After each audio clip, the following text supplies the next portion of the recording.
Big day, you excited, man? Not necessarily. I'm kind of nervous. Okay, don't worry. Just be yourself. Have a good time. And I'll be waiting outside for you the whole time, okay, brother? All right. Okay, have a good time, though. Alright.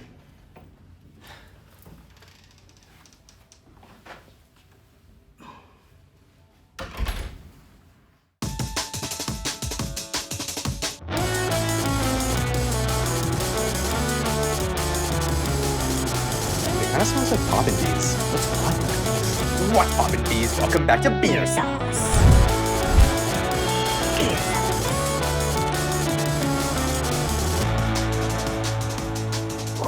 There we go. I made it. You made it. It's been 5 years, maybe 4 years, since I did a therapy session. Oh yeah. Was that experience like a positive one or a negative one or an average one? Neutral, Yeah. but I would want my money back. Yeah. Yeah, you said coming into this you have some hesitation about doing therapy or therapy itself. Yeah, so I've always been the guy on the show, because Nico goes to therapy every I week. remember that. And then I feel like a lot of people tell me to go to therapy, and I'll get more into that. I've been like, I'm not anti-therapy. I think it helps a lot of people. I don't think I'm the person that it can help. Yeah. One thing that makes me like sort of iffy about it is just I don't want to spend the money on it. Yeah, yeah. The second one is I feel like one of the ways that people are always like, you should go to therapy, you should go to therapy, is if I like mention like my childhood. Yeah. But I don't really see, and you can fill in this gap for me, but I don't really see a connection between talking about my childhood or revisiting my childhood as anything that would be beneficial towards me. Yeah. It's like, so when I did go to therapy like 4 years ago, I was kind of just paying to like let my emotions out, Yeah. which I didn't feel like was beneficial. Yeah. So for the amount I was spending, Yeah. I feel like if I just like, for example, talk about my dad, usually that's when people comment like, get this guy in Go therapy to or therapy something. about it, yeah. It's like, I'll just like be sad, Yeah. but then what? Like if I think about Iron Man dying in Endgame, I'm also sad. Yeah. But it's like, does that do anything for me? Yeah. That's my So thing. you're saying, what's the point in going to a place, talking about something, having my emotions come up, and then I still have to go back to my life? And just because my emotions came up for that particular hour and I cried or I did this or I did that, it's not like it's actually changing anything in my day-to-day experience. Yeah. Yeah. Unless I'm I guess actively coming with a problem that's in my day-to-day experience. And I'd say most people's complaint with therapy is just that. And when I do therapy with someone for the first time, I always ask them, have you been? And if they say yes, I ask them what I asked you. I said, was it good? Was it bad? Was it average? And most people say, it was good. The person was nice, but I felt like they were just listening. And so, eventually I was just paying to talk to someone. I wasn't really getting that's what it felt anything. like. So if you were to get something out of this today, what do you think that'd be? I don't know. Maybe a actionable thing to better myself. Maybe. It's not like I guess one thing that makes me not really want to go to therapy is I don't like think I have like the biggest struggles. I don't think I struggle enough to go get help. Yeah. But maybe something that would like help today if I had something actionable. Yeah. By the end of the session, practical that I could just kind go of home and starting do. off as we're doing this, like how comfortable in your body are you? I'm not comfortable right now. We're like, I don't even feel like I'm talking the same. what's that? I don't feel like I'm even talking the same as I would normally. So there's something in you kind of ringing the alarm bells or something like that. Yeah. So what is it you don't want to have happen here today? I just think like being vulnerable is just nerve-wracking to me in general. Yeah. This is like a new space. Yeah. Like I'm not in my basement. And like we said, we were going to know the cameras are rolling. Yeah, here, yeah. right. So we're doing a therapy set, and it's authentic. I'm talking to you like I would any other client, but we're both aware that we're being filmed right now, and it's going to go out there, and people are going to look at this. And like judge me. Oh, okay. Say a little more about that. I think that I think subconsciously and naturally on the show, if I have an opinion that's like very, not like absurd, but it's somewhat controversial. I'm gonna like subconsciously dumb it down because I don't want like the flack for it. Yeah. And I think that's like whatever, like usually it's an opinion on like an actor or something. Yeah. But like in terms of this, if I feel like if I fully am authentic with some of how I feel without covering my bases, like a lot of the times it's like, I know this is a pretentious opinion. Yeah. Or I'll say, I know that not a lot of people think like this. So, and I try to like back it up. Yeah. And that I do that so like I don't feel like people are misunderstanding Yeah. where I'm coming from, or like I do that because I want people to know that I am aware that it might be pretentious. I am aware it might be a little bit offensive, but I feel like if I really just am authentic with how I feel without backing without backing it up, like people are going to, I guess, like criticize me for it. Yeah, so that's in the room, or that's one of the concerns. Is Yeah. You're in a dilemma. We're doing therapy, and the idea of therapy is that you be authentic and you put words to your... Or it doesn't do Yeah. anything if I'm not, right? Yeah, that's exactly Yeah. right, yeah. So you might do that, and then, oh shit, if I'm fully authentic, then whoever's listening or whoever comments is going to criticize me for my authenticity or something like that. You know, I think really the point of therapy is... Well, there's different points depending on the client and what they're looking for, but the point of therapy is for you to connect with yourself. So you have an inner experience, and it's for you just to start to put language to that. And what happens a lot is, you know, let's say a client's criticizing a loved one, and so they start to talk, and it's real, it's their experience. They have resentment towards their mom or resentment towards their boyfriend or girlfriend. And so they start to go into it, and then as the words come out of their mouth, their ego or their mind goes, oh fuck, I'm speaking negatively about my girlfriend right now. I'm not allowed to do that. And then it will interject and start to, you know, kind of what you're talking about, dumb it down. Yeah. Or it's like a PG-13 version. Yeah. And the truth is that person Or hates like, their it's girlfriend. like media training. Yeah. Or they don't media hate their training. girlfriend, Yeah. but the truth is that person's partner or their mom drives them fucking nuts, and they want to shake them or they want to do this, right? And so, you know, I'm not going to push you to do anything you don't want to do, but I would say your task is, as we talk, is just to try and connect with yourself and to be as authentic as possible. And when you don't label that a bad thing. Just observe the areas within yourself in which something is protecting you. That's really what's happening. Yeah. With that in mind, what should we jump into? What would you say to get the most benefit from this one session we should jump into? I'd like to talk about your dad. You know, I remember the first podcast we did, and you told me, you know, my dad committed suicide, and you said it in a way I wasn't sure if you were joking or not. And you were like, whoa, dark joke to make, exactly. dude. I actually had to check in, you know. Yeah. So your dad killed himself when you were 10? Yeah, it was 6th grade, so I think I was 10 or 11, yeah. How did he do it? I jumped off a building. Wow. Yeah, in China. Okay. Yeah. Just, this is such a vague question, but just, you know, what was that like for you? I didn't really understand. Like, I understood the concept that he killed himself. That he was gone. That I understand the concept that he was gone. I didn't know what to do as a kid. Like, I was very young, so I kind of just isolated myself. So there were a couple things. I think I wasn't like I think I was very extroverted before that. Yeah. When I was a kid, and then like, it's like it wasn't a switch. It was pretty gradual. It was somewhat gradual within like the month after he died, where I just like stopped talking. Like I went to everyone to. Yeah. Like I would go to class and I wouldn't say a word. Like I became like kind of mute. Yeah. Unless like people talked to me, and I would give them like one word answers. And I was really angry. I remember you mentioned. I don't think that ever left. Yeah.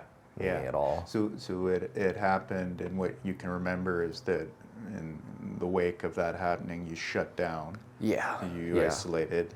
And I was just really mad all the time. Like I would yell at my mom like every day for like. And you weren't like that before your dad killed himself? Or maybe you don't I remember. had little issues to the point where they were gonna send me to military school. Oh yeah. Cause like I was like I had a some temper problems when I was a kid, but it was like times like 5 after that, because it like, even though I didn't like him, it still made me like super emotional about it. Of course, yeah. So you didn't like him, like you were only 10, but you two didn't get along? We didn't get or along, no. Why is that? He just like was a little off to me, like as a father. Like he would hit me a lot as a kid. He stopped after like a bit, but that sort of damaged the relationship. And then he tried to connect with me after he stopped doing that, and he would apologize, but it didn't really mean much to me, because like it could be the smallest thing and he would just like hit me. Or like if I couldn't unlock the door fast enough, or like. As you talk about it, like, are there any memories that your mind's kind of bringing up or anything like that?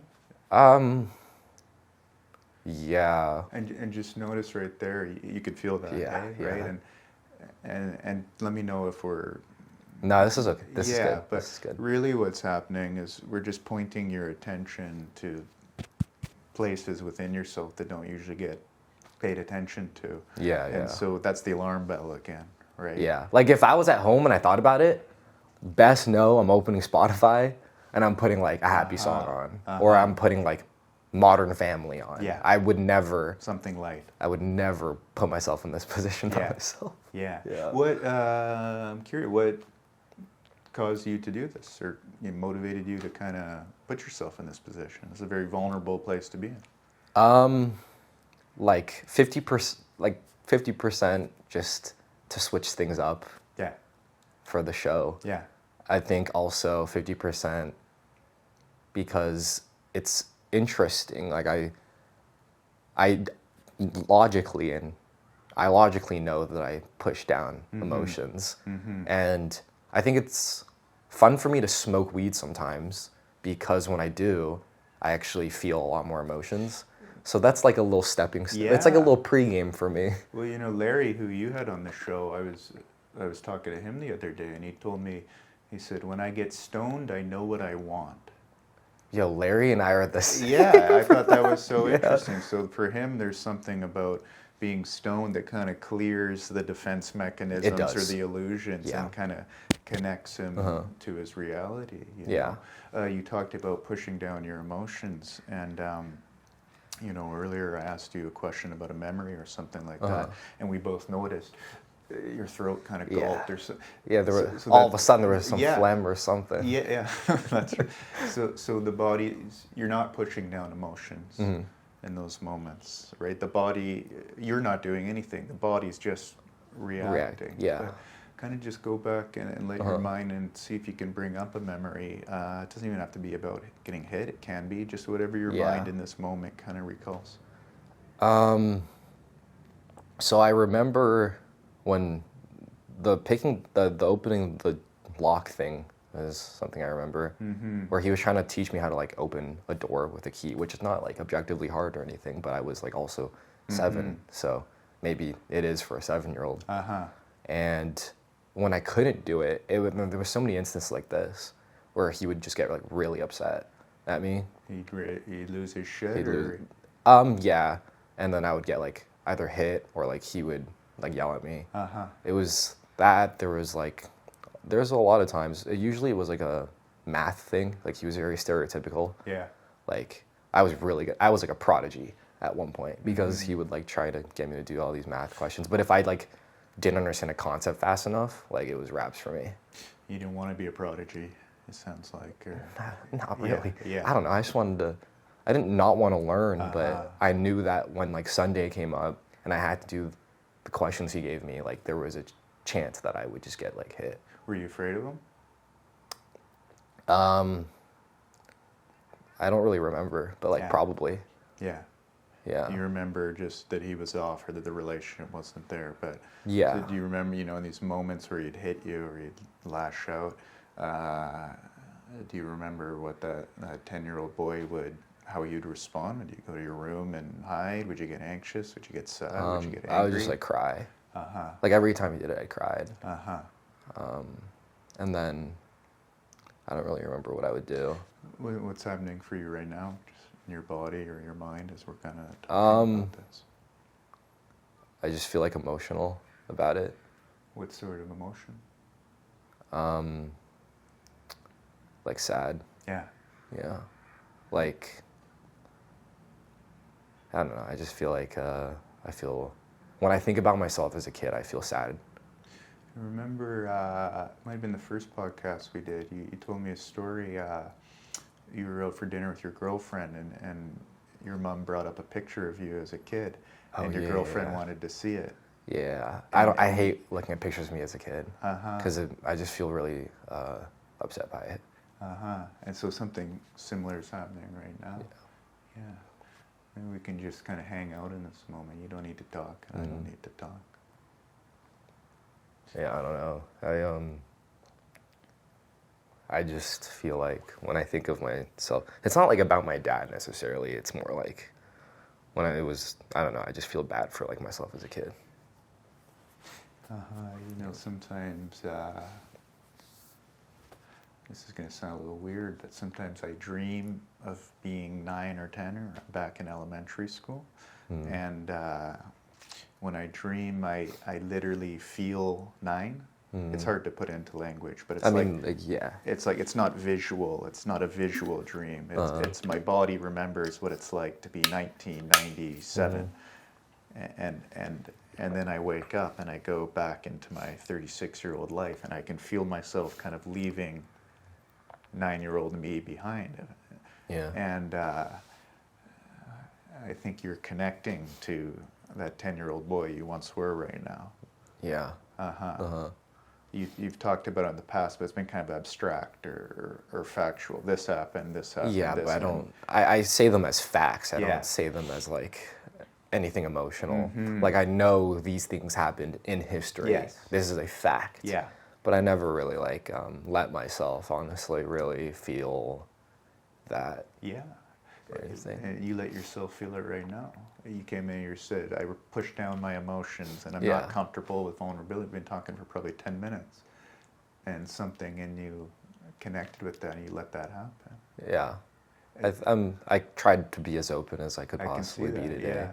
But if in my day-to-day life, if I know I have things to do, I see it as like a burden to let my emotions and like kind of just have to do other things. I think that's fair. Yeah, you got a day-to-day life. I'm not gonna wake up and dwell on the fact that my dad killed myself and used to hit me when I was a kid. I got shit to do, kind of thing. Yeah. But how did you find out?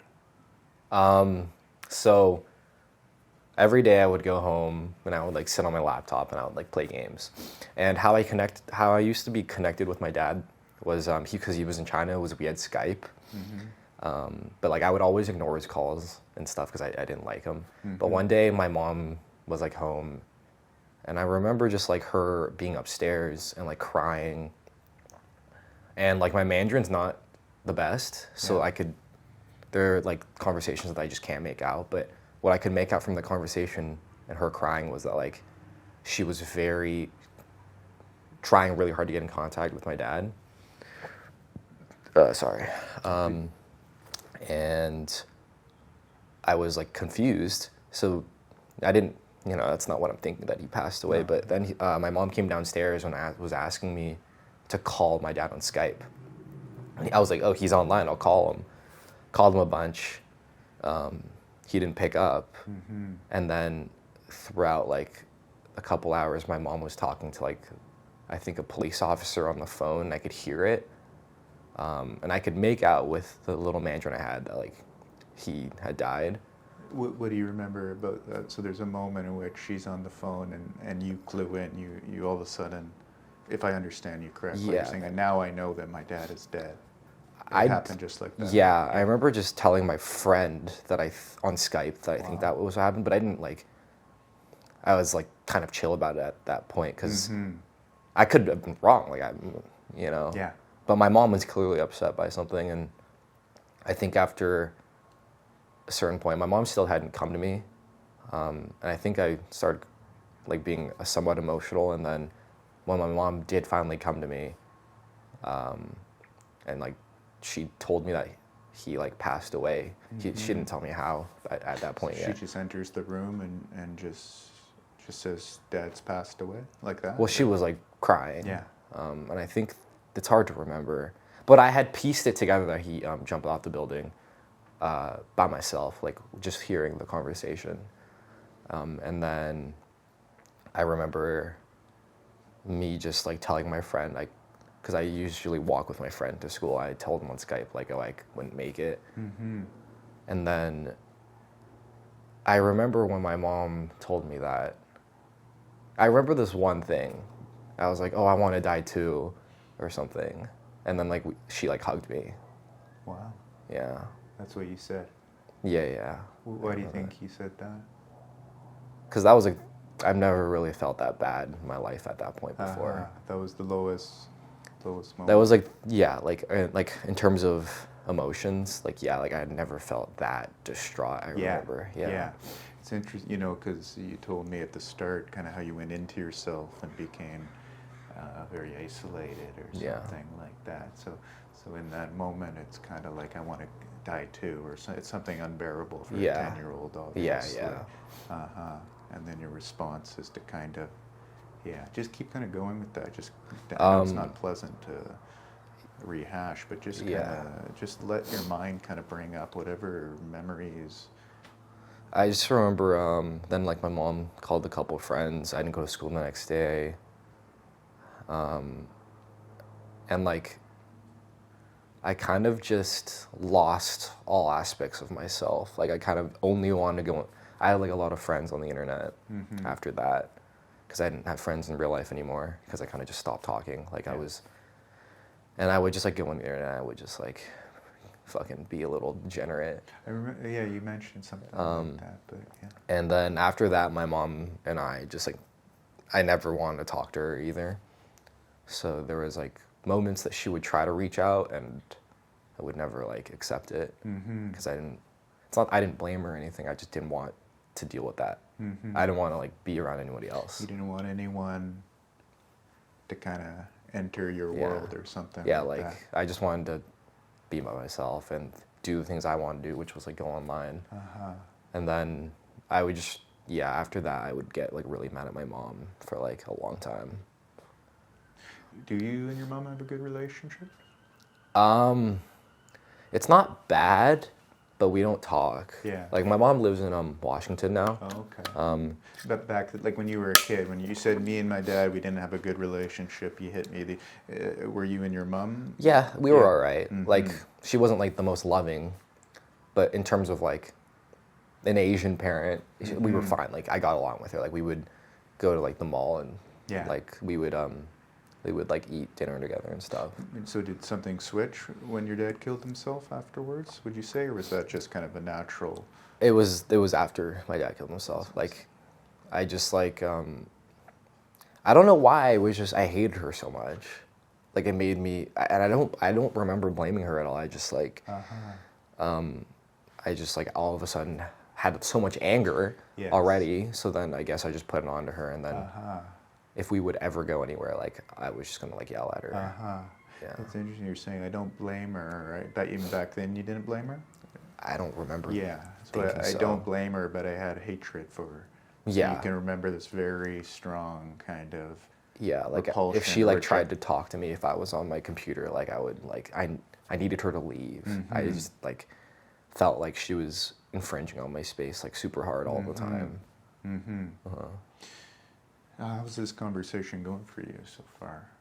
Just kind of checking it's okay. Yourself. Yeah, I feel good. Like it's refreshing to talk about. Do you feel more anxious or less anxious than less anxious before we start? Interesting. You know, we started off, we're both a little uncomfortable. You know, cameras rolling, whatnot. Then we talk about the heaviest possible shit we could talk about. Your emotions came up, but there's something in you that feels a little more comfortable. Why do you think that is? I think I just got used to it. Because I didn't know what was going to happen as well. The unknown probably made me anxious. I feel like I definitely feel better now. Yeah. Especially since when we were talking about that, like I felt like a deep sense of emotion for like a little bit. So like compared to that, like I'm good. Right now at this moment, I'm good compared to that. So that's in you, eh? That emotion that you felt, you carry that around. I guess. And I hear that a lot, but I would want to know in actual like action or how I think, like how that actually presents itself. Yeah. Because I don't deny that. I'm in denial about how it presents itself sometimes. Like I don't know if there's a correlation. Yeah, I don't know either. We can talk about that. I think there's a quote by Freud. He said, "Unexpressed emotions never die. They are buried alive and they will come forth later in uglier ways." Right? And so I think whatever is buried in us, we grow up, we move on, our mind moves on. So Yeah. we're not 10 anymore. We're not dwelling on the event, but the emotions are energies. And so if they're unprocessed, they're not worked through, they're still kind of in us. And they can be triggered and brought up in our adult life in different scenarios, something like that. Yeah. You know, My question for Freud would be like, how does it come up for me? I think that would make me that might make me want to go to therapy more if I could make that like indistinguishable connection. Yeah. I'm going to throw it right back at you. What do you think? Maybe it doesn't. You know, I don't want to put you in a box. Or yeah. Do you feel? Just ask yourself this. Don't think, and just let your mind answer in whatever way it answers. Doesn't matter if it's logical or makes sense. But how does my dad killing himself at 10 affect me now in my adult life? Maybe like the anger, but it's not that. For one, I've sort of had like a mild version of that, and two, I'm not like, I would say my problems now are like more irritability than anger, because that's just like overall as time has gone on, like smoothed itself. Yeah. Like I'm not as angry as I was when I was a kid. Yeah. But I just want to ask, when you said that answer, anger, did that resonate? Did that feel real, or did that feel like just something you should say or that makes kind of sense? I think half on and paper? half. Yeah, yeah. Because I think like my irritability, because I am irritable like a lot at home, especially, or like with like my relationship. Okay. But to tie that directly to this event doesn't fully make sense to me. Me neither. It's not that it doesn't make sense, but I trust, I trust your interpretation of yourself more than what I've learned in school about being a therapist, and say, hey, this traumatic event happened, that means you're this way. And so as you connect with yourself, which you're doing a very good job of today, you're going to have the answers to the test. You mentioned your relationship, though, where irritability shows up. Say a little more about that. I'm pretty irritable in my own house, I would say. I'm not yet fully certain if it's like it's an environment thing, but my house is very, my environment's really triggering to me because I live with my mom's boyfriend, but like I hate him. So like just like quick context, because I've said a lot on the shows. Like he came into my life like 2 months after my dad died. Wow. And I've hated him ever since. Wow. So you have a dad, things are going along normally, all of a sudden your dad kills himself, jumps off a building. Yeah. You find out 2 months later there's a new man in the house telling you to brush your teeth. Well, except he doesn't talk to me. Interesting. We've talked more right now in this, however long that was, 28 minutes, than me and this guy have talked throughout my entire life. And I'm fucking 24 now. Wow. It's almost 24 now. So you just both blatant, or just, it's just established, I don't like you, you don't like me, and we just kind of... Yeah. But like, when I was growing up, they would argue a lot. So like the smallest sound in my house just throws me off. Like if he's like literally in the kitchen. So it's basically like he's upstairs, I'm downstairs. The middle ground is like the like the no man's zone where you can go in there sometimes. And when he's making like food in the kitchen, which is like he's not doing anything wrong, I can't do anything. Like I'm leaving. I can't even listen to it. You're too angry, you're too anxious, you're too just... The sound makes me so anxious and like irritable. So so he's your stepdad? Is that... I guess. Something like that. Yeah, I just call him my mom's Like boyfriend. when he came into your life, Did you say, Mom, who the fuck's this guy? Or Mom, how? Or did you just No. kind of keep quiet and? Well, my mom and I didn't really talk when he showed up, and then I I gotta never say, that's really so asked. strange to me. I gotta say, that's just. Yeah, it's So your mom didn't. I'm not here to criticize her or anything, Yeah, but yeah. she didn't kind of, give you some context, or No. kind of he just shows up and Yeah. say, "This is your new dad," essentially. she didn't even like introduce us. He kind of just started showing up, and then he would show up every day for dinner, but I would stay down. So my mom would bring the food downstairs every day, and then they would eat upstairs, and then all of a sudden he just started living there, from what I remember. Your mom chose him over you. It sounds like. Yeah. She's eating dinner upstairs with her new boyfriend. Again, none of this is to criticize her Yeah. or anything like that.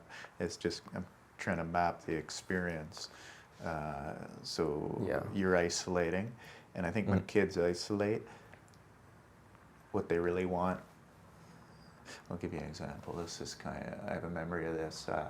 Nowhere near the intensity of what you're talking about. But when I was a kid, we had a minivan, and I'd throw a temper tantrum or something. I didn't get what I want or something like that.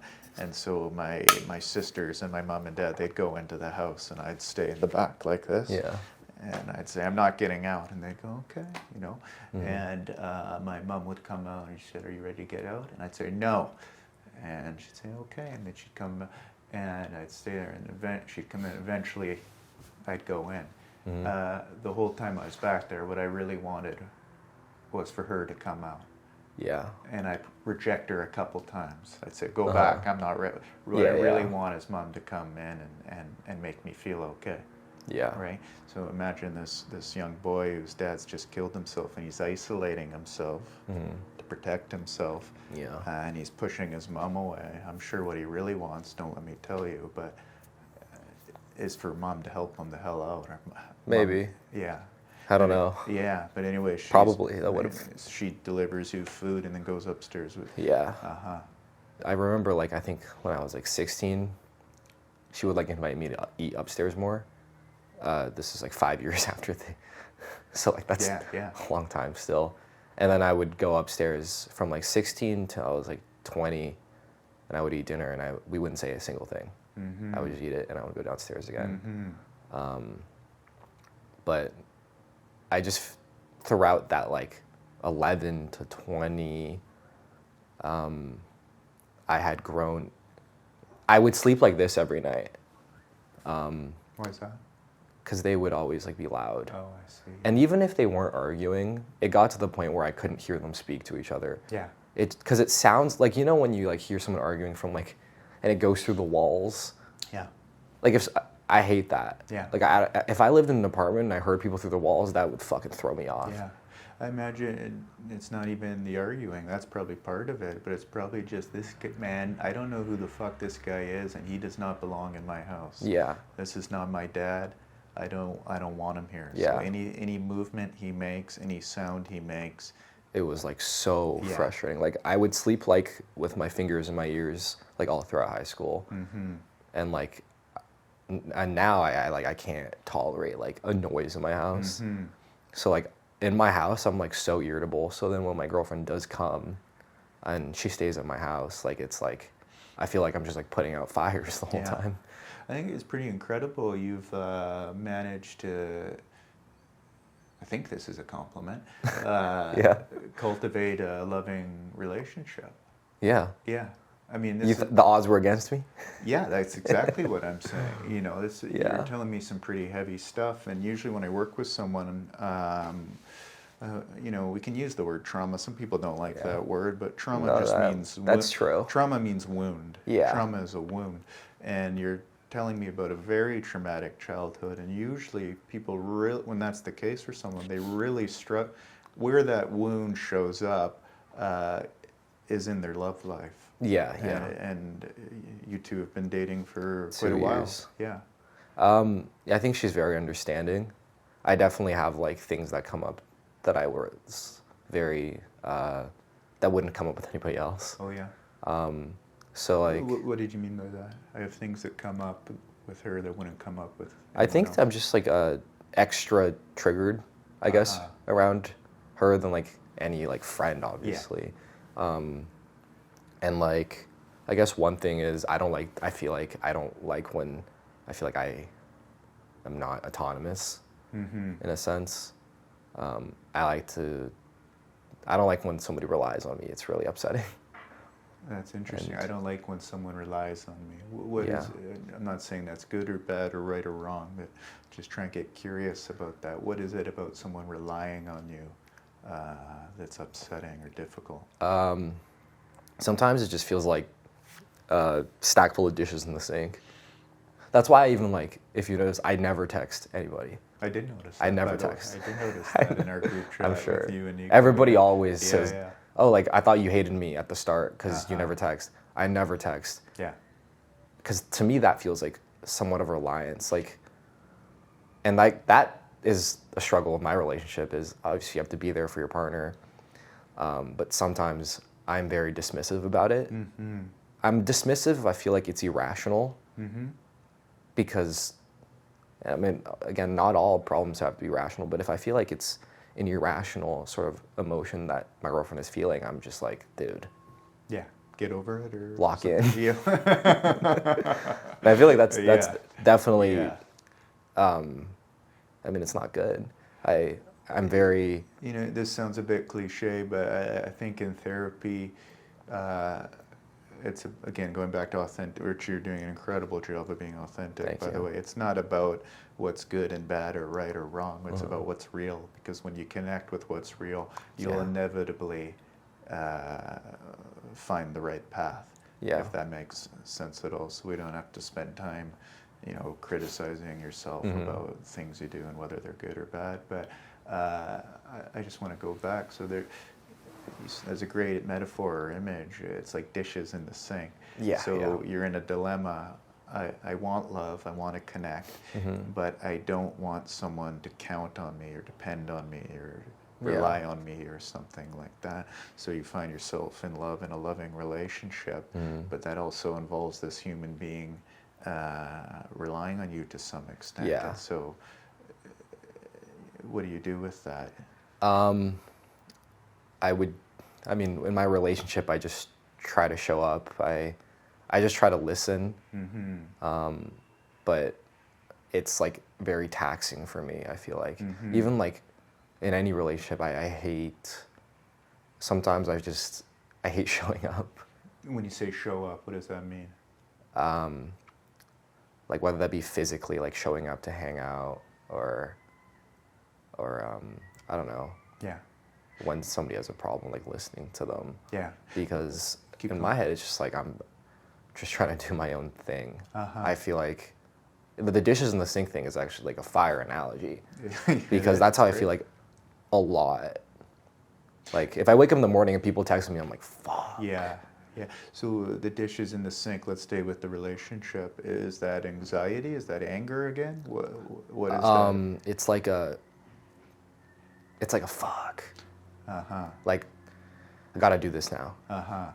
Like, because you can't let the dishes pile up. That's right. Because then you're nasty. Yeah. This woman relies on me. There's certain obligations. Yeah. I'm required to, you know, do this and not do that because of this relationship. Yeah. So do you find, this might be difficult to talk about with the cameras on. You can not answer this question, or we can cut edit it out. Yeah, exactly. We can edit it out. Do you find yourself kind of punishing her for? Yeah. Yeah. And again, if you don't want to talk about this, then No, it's okay. I think it feels like, I've probably said this, but like, the punishment is like, it's like I can't believe you reacted that way. In something that I feel is so irrational.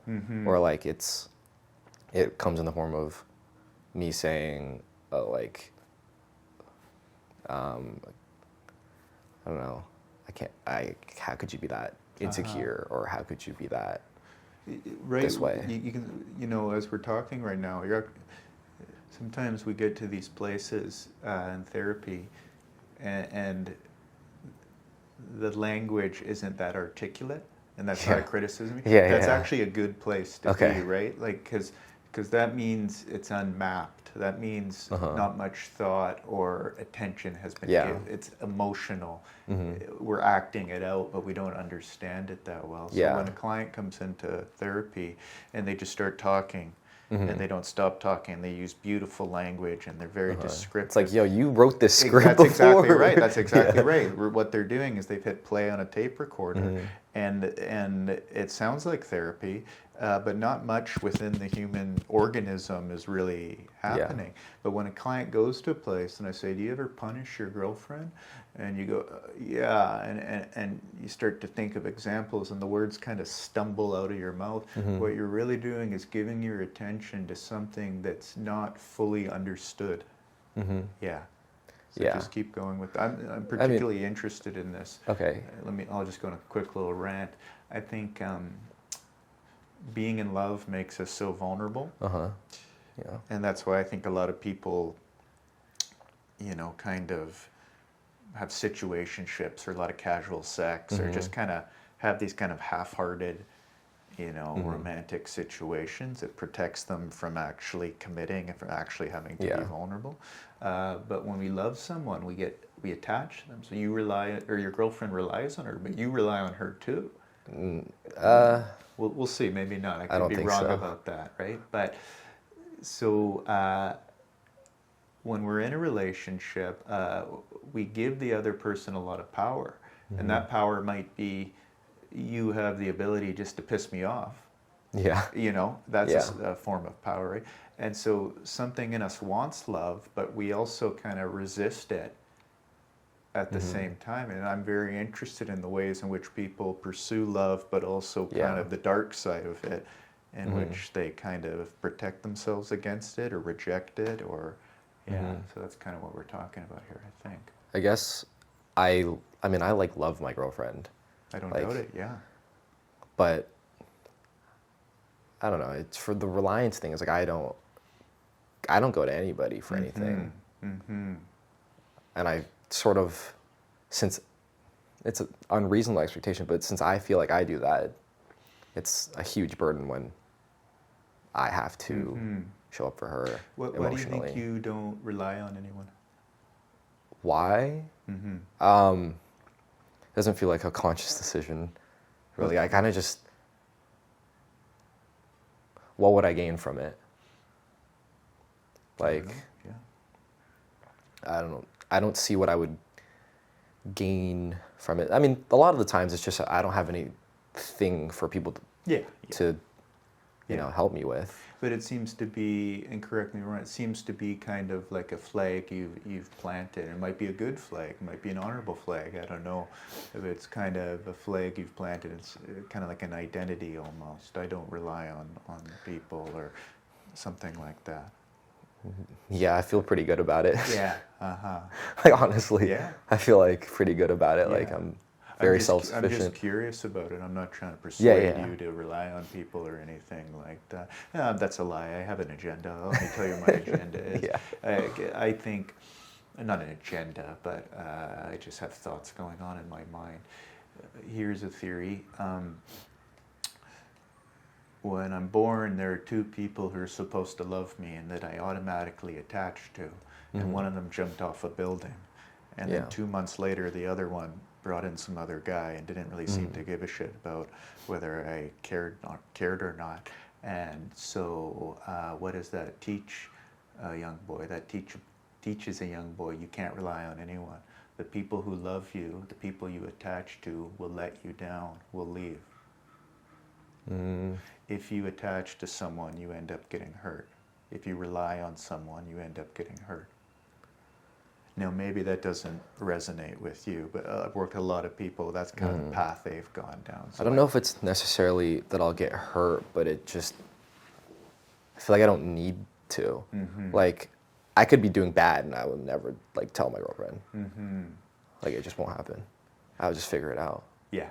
And do you do that for her or for you? For me. Just go into that a little more. Imagine you were doing bad and you went to her and you told her all about it, and would that make you feel weak or anxious, or I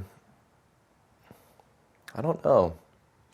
I like what you did right there. That's kind of what I'm talking about. That's the spot you want to be. I mean, like, in the past, I've been really tired for the past, like, bit, like 5 months. And, like, it changes my mood. I don't think she's not, like, she can pick up on that. Like, Yeah. I've been pretty exhausted. Yeah. But not once have I ever thought I'm going to go in depth about it because I guess I would feel weak. I would feel like very awkward even doing it. And I just feel like I don't want to explain myself either. Like if she asked me how my day was, I'll just say it was fine. Yeah. Every single time. Yeah. I don't even if it was a good day, I don't like explaining my day. Yeah. I don't like explaining what happened. I don't Yeah. like explaining how I feel.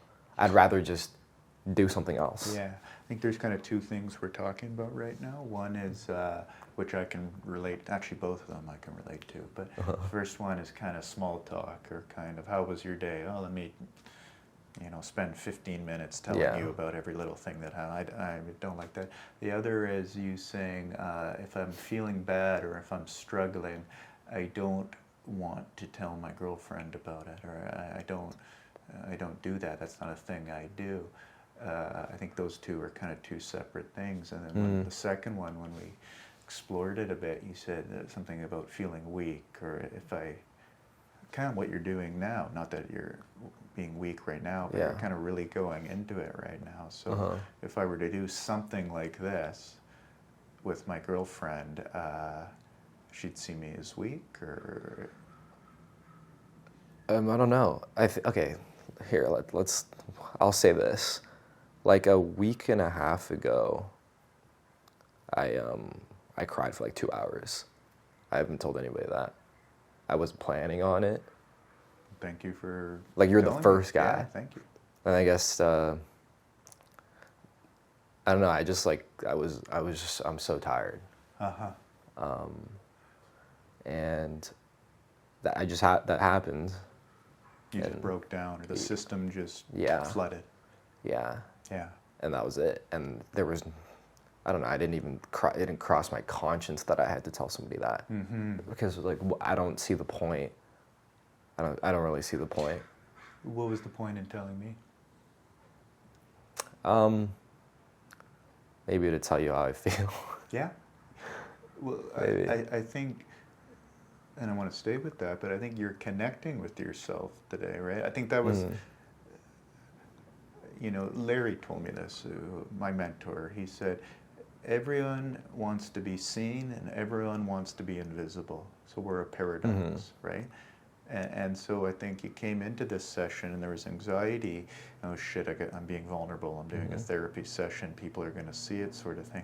And as we get going, something in you settling and relaxing, and you're connecting with yourself. Yeah. And even though we're talking about very unpleasant topics, there's something in you, I think, that's, I don't know if enjoy is the right word. I think enjoy is. Yeah, that's what's happening. It's fulfilling to me. Yeah, so 2 somehow. weeks ago, or whenever you break down and you cry and you go, oh, I'm not telling anyone about that. And then we were doing this therapy session, and you're connecting with and something in you, almost unconsciously or spontaneously, says, fuck it, I'm going to tell Aaron this, i.e. I'm going to tell however many people listen to this. So it's like the human being is enjoying the experience of being authentic. I haven't felt that in forever. Yeah. Like I feel like there's maybe like a pocket actually of like being seen that I might want. It's like a desire of mine that started like 10 minutes ago. Before that, it was just, I don't really care. I'm just doing my own thing. Yeah, well, that's what the boy did when his dad jumped off a building. No one's going to see me. No one's going to get to me. Mom's not going to get to me, my friend. That sort of thing, right? But, So what was that like for you? Tell me that. Tell me that you broke down. I guess like pretty good. It felt pretty good. I felt like secretly I probably wanted to tell somebody that. That's very profound. Secretly, I wanted to tell somebody that. Yeah. Yeah. you can see the contradiction that you have, that I have, that everybody has, right? I want to be seen, I don't want to be seen. Yeah. I broke down, oh shit, I'm not telling anyone, but secretly, something in me wants to tell someone, or someone. That's kind of what I was talking about me pouting in the back of the minivan with my mom. Yeah. Get away from me! Don't come ask me how I'm doing. Secretly, what I want is for my mom to come ask me how I'm doing. I guess, like how we said at the start, if I had something practical, I guess that would make me leave this session pretty fulfilled. In terms of that practicality, and this goes into what we were just talking about, but like, and this is me, I guess, wanting to be seen in some aspect. I just like dread everything that I'm just like, I like doing nothing. I've been saying this for a long time. My favorite thing is like nothing. I love doing nothing. On one of my birthdays 2 years ago, I canceled my plans and I did nothing. I just did nothing. It was great. I love that. It's like, it's becoming pretty, it's growing, that feeling. Like every morning, I'm like, damn, I gotta do things. I gotta get up. Damn, I gotta do life. Yeah, I gotta respond to a text. I gotta go on my computer. Like my biggest desire is just like do nothing. I love staying in bed and like watching YouTube or something. That's why I talk about nothing. Or like being invisible. Yeah, that's like my biggest thing right now. And is that a bad thing? As you describe it to me, are you saying this is bad, I shouldn't be this way, I need help with it? Or is this you saying I'm living my life how I want and I'm happy with No, it? I think I perceive that as a bad thing. I definitely perceive that as a bad thing. I'll stay in bed and watch like Modern Family for like 5 hours before I get out. I think this is related, but there's just something I want to say. You know, you said I secretly wanted to tell you that. Yeah. So what does that mean? Why would someone, secretly want? You have an identity. The identity is I don't rely on anyone, or I don't need anyone. Or even I'm high functioning. Yeah, and you are high functioning. Both you and Nico are, So the identity is not an illusion. It's not made up out of thin air kind of thing. But then kind of what's happening today in this session is we're looking at the experiences that don't fit your identity. Yeah. So breaking down for 2.5 hours doesn't fit your identity. Even more so, telling someone about that doesn't fit your identity. Even more so, telling someone that you somewhat enjoyed the experience of telling someone about it doesn't fit your identity, right? And so really you're becoming more integrated, if that makes sense. So it's kind of like you have this image of yourself and then all this stuff over here, dad, sadness, and we're just bringing that stuff into the picture and saying, that's part of me too. Why do you think this feeling of dread, why do you think it's there? I don't know. I go through phases of this. Like there have been times in like the past, maybe like 9 months ago, where I didn't feel this way. I don't know if it's like an introversion thing, but I need to be alone like a lot of the time. Like it feels very good for me. So if I have like things to do that involve not doing it by myself, I think like right now it's like 70% of the time I'm like, fuck it, like okay, like I'm pushing through. And I hate that feeling. So and you're saying it's usually if it involves someone else? Yeah. So the presence of another person requires me to what? Do something. I guess what I'm getting, I'm introverted too, by the way, I'm very introverted. But it sounds like what you're saying is it's not so much what I have to do, correct me if I'm wrong, but it's when other people are around, then I become exhausted. So it's like I have to put on a show, or I have to tend to them, or I have to deal with their somewhat, shit. Or... Not dealing with their shit. I guess I just have to, like, actually, I don't know, maybe it's not necessarily a show. I guess the feeling is just like I like to not have plans for a day. It's like my perfect day. Yeah. So I don't know. It's just like it feels like having to just like do like a project or something. I'm going to go back to a quote I said earlier by Freud. Unexpressed emotions never die. They are buried alive and will come forth later in uglier ways. So, right off the bat, we kind of put your attention to a certain place, and a lot of emotion showed up. Look, Dad kills himself, and my emotions are like this. I'm freaking out. So what does the human organism do? You can't function like that. It goes like that. Yeah. Okay, there we can function. There I can go to school. There I can do whatever kind of thing. The problem is people get stuck like that. Yeah. So they, right? Like, yeah, that's where I'm at. Yeah, Seems and like. that's, to me, that's what depression is. I'm not here to diagnose you or anything, but when someone says, I don't want to do anything and I don't want to get out of bed, that's kind of in the ballpark of depression. That kind of flat, no energy, look outside on a beautiful day, who the fuck cares? I just want to stay inside and watch TV kind of thing. Yeah. And so you experience life in that range. And part of the reason, you were asking for something practical, part of the reason about going into pain is you start to open up your emotional range again. Now, when you do that, the pain comes out, so it's not pleasant.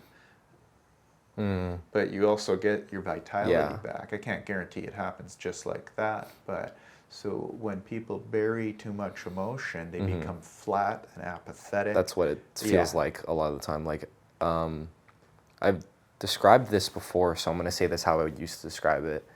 But I've always felt, I think I've said this to a lot of my friends, I haven't felt excitement in like a long time. Years. Yes. I just don't get excited. Yeah. I always thought it was just because like, I always thought it was just because I'm like pretty privileged. Like I do a lot of things. Like I do a lot of random things. I don't have like a financial burden necessarily. Yeah. And I always thought it was that. I thought I was just used to doing things. Yeah. But like, I don't know.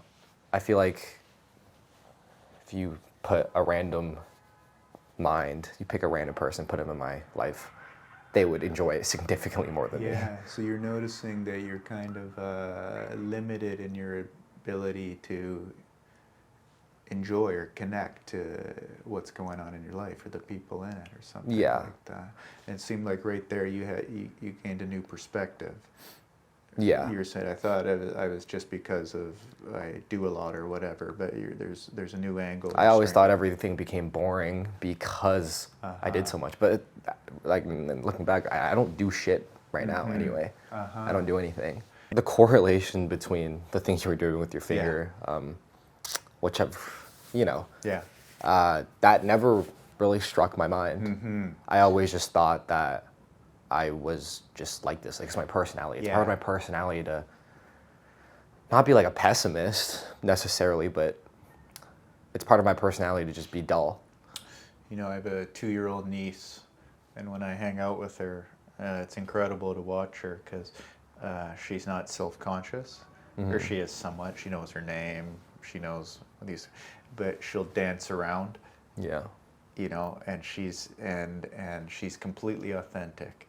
If she doesn't want to talk to you, she'll say no and go, If she thinks something's funny, she'll laugh hysterically. So you said, anyways, I thought I was just dull or nihilistic. No one's born that way. Yeah.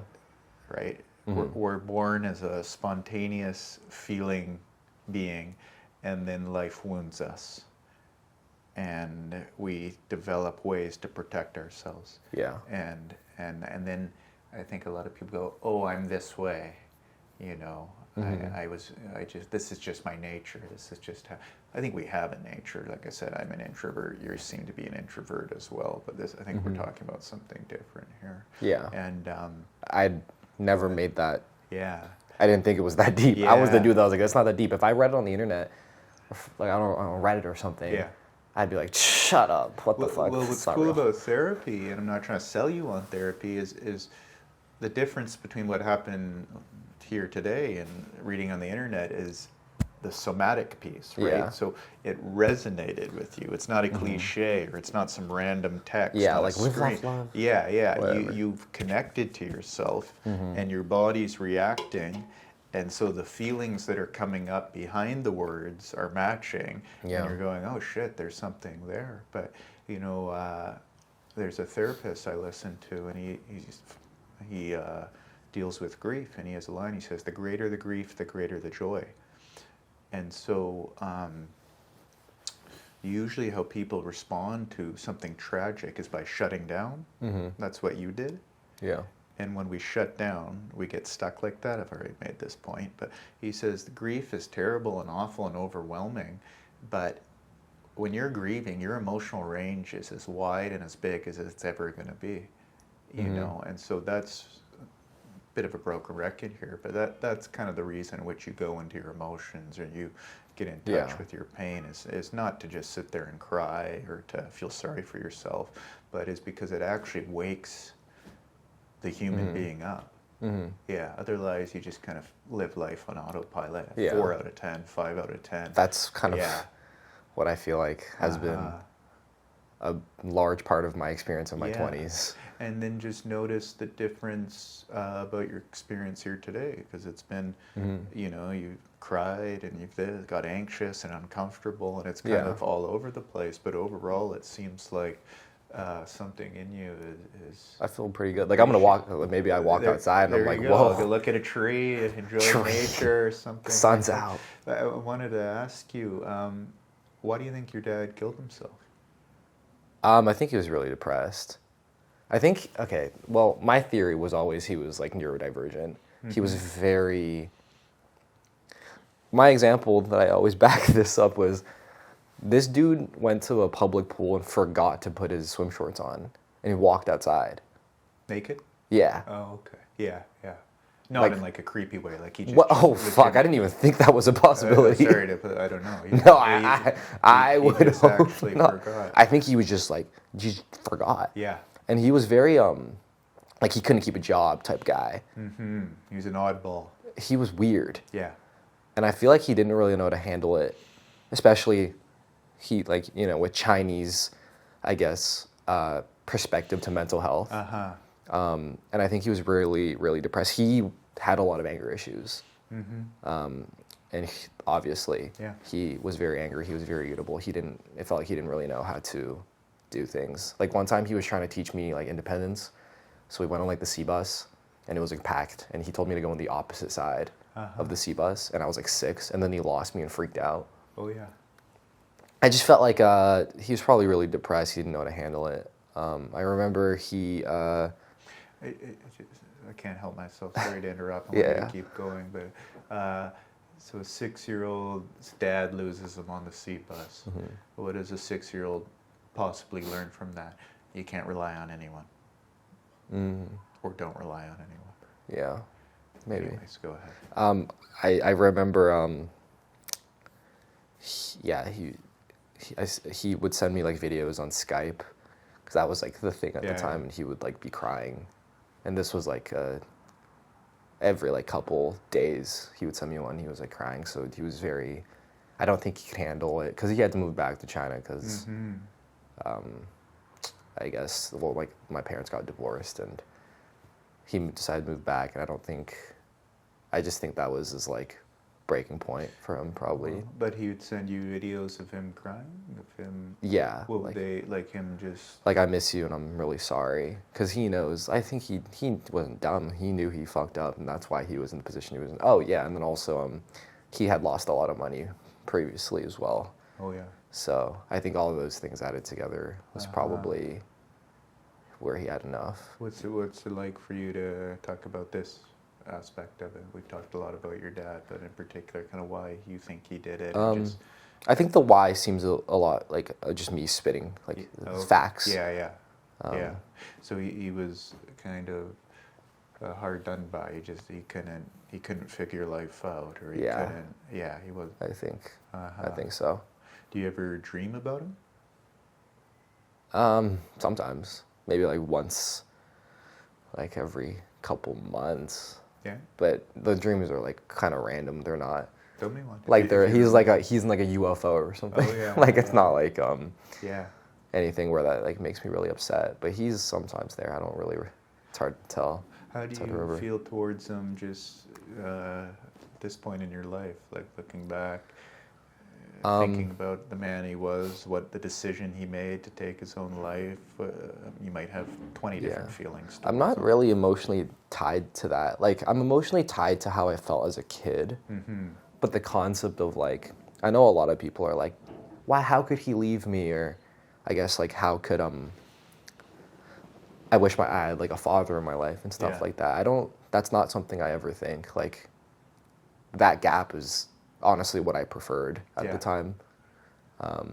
So I'm not really emotionally tied to the aspect of him, less than like, I'm more tied to the aspect of how I felt as a kid, because I have the sense of like, I feel really, I guess just sad, like very, I guess sad, and I feel very bad for like myself as a kid.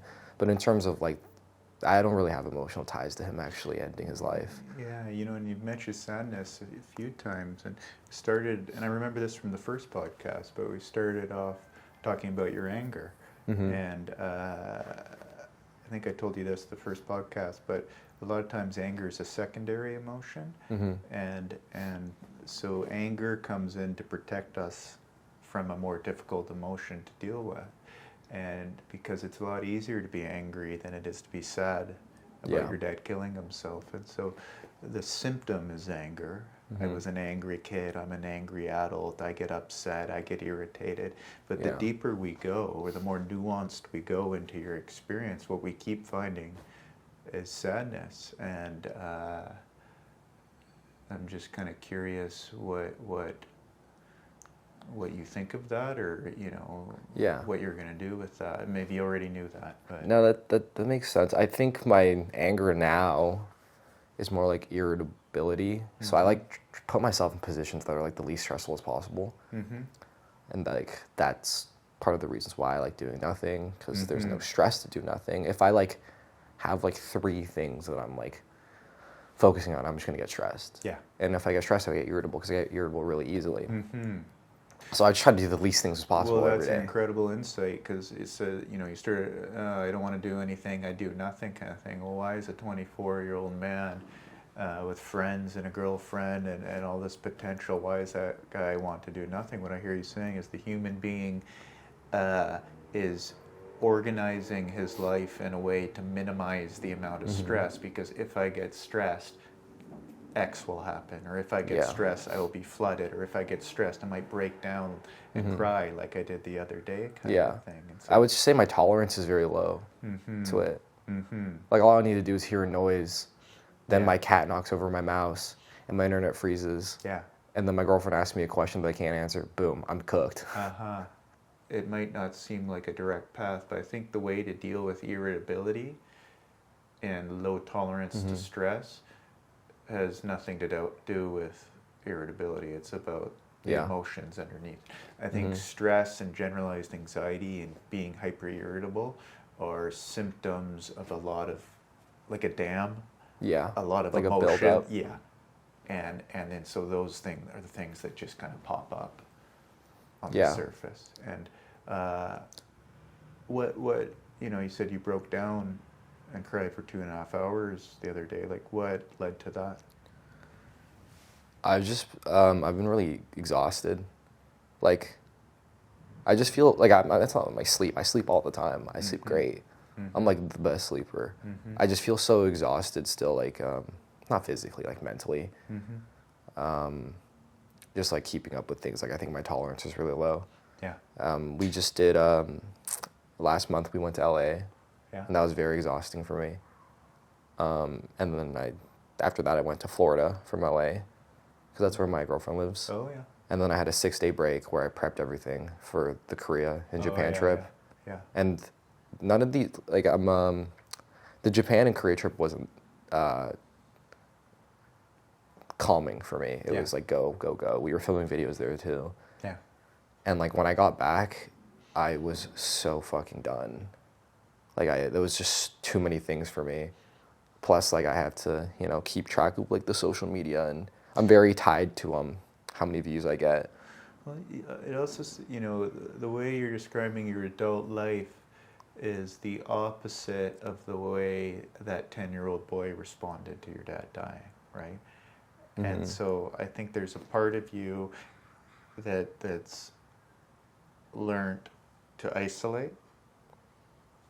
Yeah. And then your 24-year-old life demands that you go out and do this and go out and do that. And one of the ways I'm starting to view you as this impressive 24-year-old man, and within that 20-year-old man, there's a sad 10-year-old boy who just lost his dad, and all that boy wants to do is protect himself from the world. Yeah. Yeah. And you would say, this is what I'm learning, and you would say that if I did go on or take action to, I guess, open that dam a little bit, that my overall perception of how I feel could possibly get better. I think that's possible. I'd say I think you're already doing that. I don't believe that you're here today just because you thought it'd be an interesting idea for a podcast. I think that has something to do with it. But you could have came up with that interesting idea a year ago, right? Yeah. And so I think every human being is going through the same internal conflict. I want to change. I don't want to change.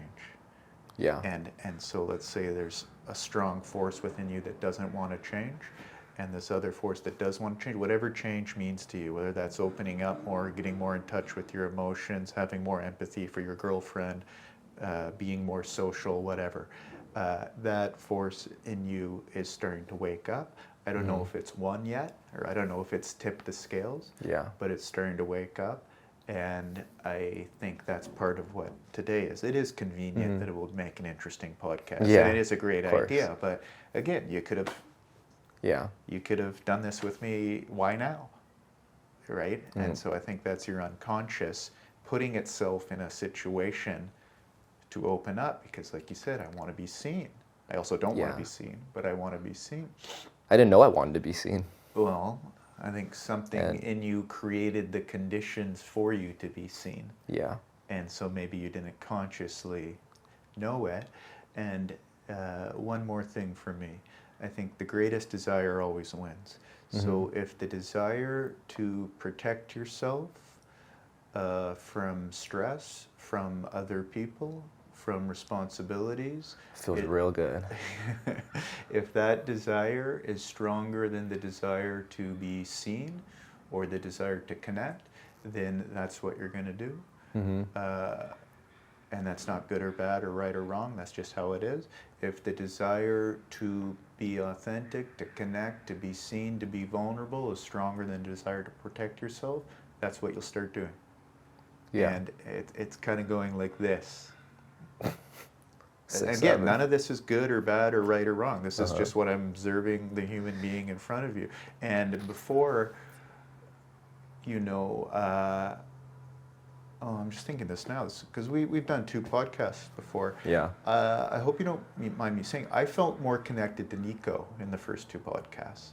No, I don't take offense to that. I feel like that And definitely makes sense. All I mean by that, I felt Nico was more open to connecting. He was more receptive or something like that. Not that you were not that, but kind of like you would be on the left and Nico would be on the right. And I felt like Nico's energy was saying like, get to know me kind of thing. Whereas you, I didn't feel the same way.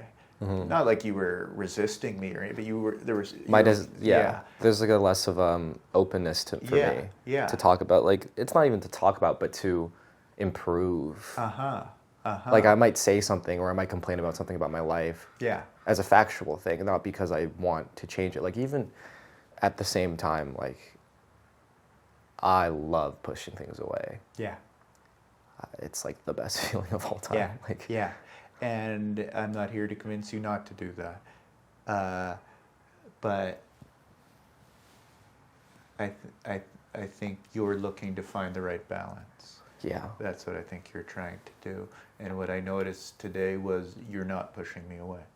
I felt very connected to you in this conversation. I was interested how it's going to go because, like I said, the first two felt very connected to Nico, felt somewhat connected to you, but a bit of a wall kind of What was thing. that wall? Do you It's hard to think that put felt into like? language. Yeah. It's hard to put into language. There was nothing rude or disrespectful or anything like that. I just felt kind of a real sincerity in Nico to kind of get to know who I am and for me to maybe see him.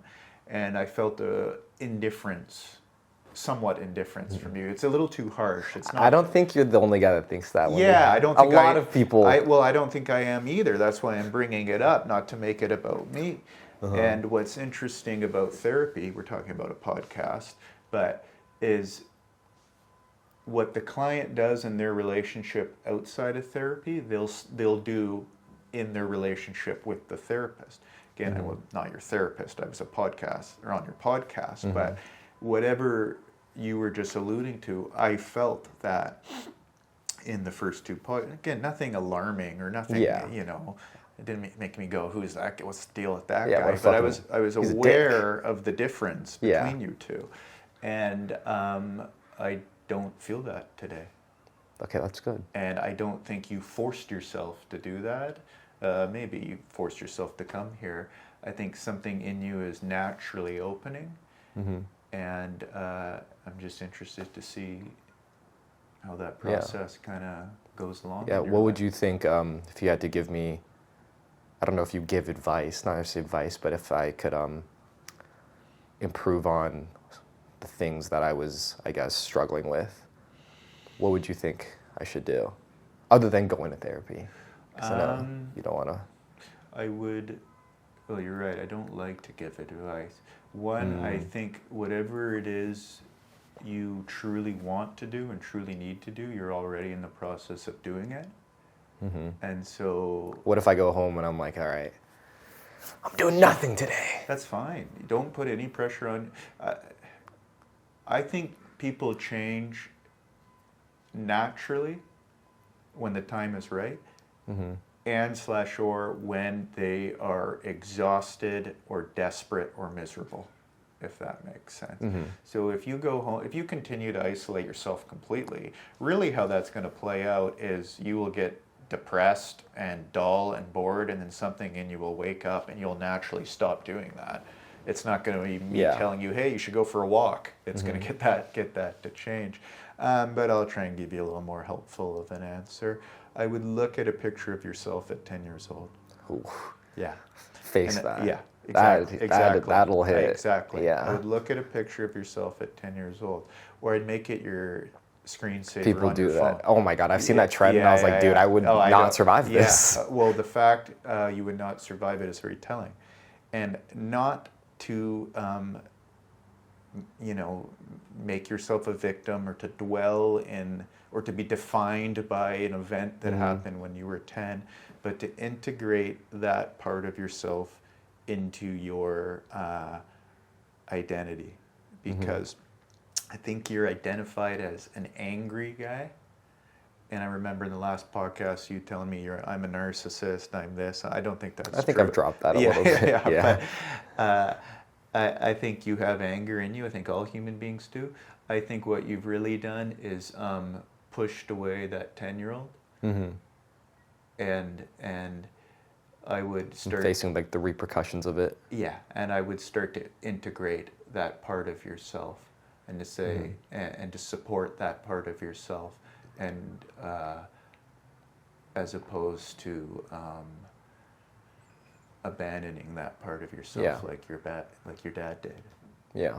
Does that make sense? So Yeah. the wounded part of us, we usually treat the way it got treated.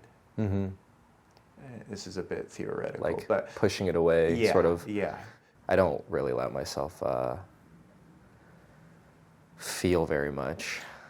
I kind of just, just move on.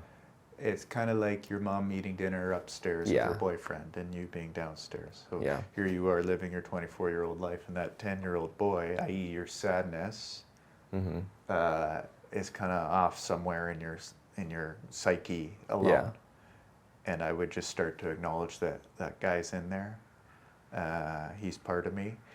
I'm not defined by him, and start to integrate it and support that part of yourself. Yeah. Well, I hope the next time that you're on here, I can come to you with some progression that I hope you could see. I think you are progressing. Yeah, Yeah, definitely. I think so. Yeah. I definitely think so. I like who I am. I don't want them to Good. come up. I don't like who I am. But Yeah, the one final point, I know we're wrapping up here. So I don't necessarily think you have to go do anything. I know that seems unpractical and I wanted something practical. I think whatever process is, I think you need to get out of your own way because the process is already taken.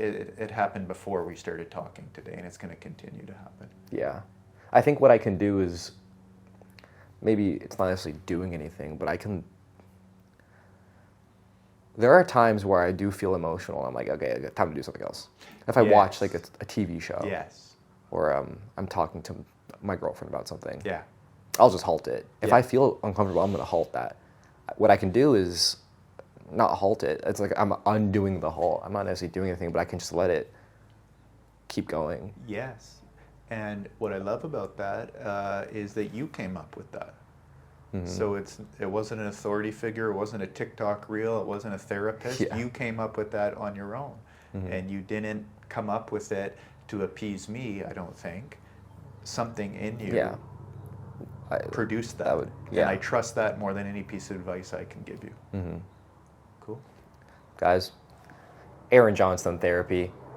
Links in the description. Hope you guys liked that. Hope you guys don't comment anything mean. And check them out. What links do you have in there? Instagram, you got TikTok, a website? TikTok, YouTube. I'm all over the map. We hope you guys enjoyed. Yeah. Thank you very much. Pleasure. This was I do feel good. Yeah. I feel I don't know, I feel relieved. Yeah. Like later or something like that, maybe. Yeah. Later, like a sigh. Like Yeah. Yeah, I'm interested to see what comes next for you. Thank you. How'd it go? Beersos.